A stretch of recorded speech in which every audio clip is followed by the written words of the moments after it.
பாஜக மாநில தலைவர் அண்ணாமலை தொழில் நிறுவனங்களிடம் வசூல் செய்வதாக அதிமுக வேட்பாளர் சிங்கை ராமச்சந்திரன் புகார் தெரிவித்துள்ளார். நீங்க அவர் சொல்ற மாதிரி நீங்க உங்க சர்க்கிளையும் விசாரிங்க.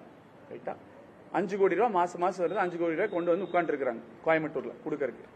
இப்படி அதையும் தாண்டி இன்னொன்னு சொல்றேன், இவர் வேட்பாளர் அப்படின்னு சொன்ன உடனேயே இண்டஸ்ட்ரியலிஸ்ட் இங்க இருக்கிறவங்க நிறைய பேர் வருத்தப்பட்டாங்க, பேசினாங்க. என்ன காரணம்னா, ஒரு தடவை யாத்திரை நடத்துறேன் அது நடத்துறேன்னு சொல்லிட்டு எல்லா இண்டஸ்ட்ரியல்ஸ் கிட்டையும் வந்து இதுக்கு ஹெல்ப் பண்ணுங்க அதுக்கு ஹெல்ப் பண்ணுங்கன்னு அக்ராஸ் தமிழ்நாடு நிறைய வசூல்.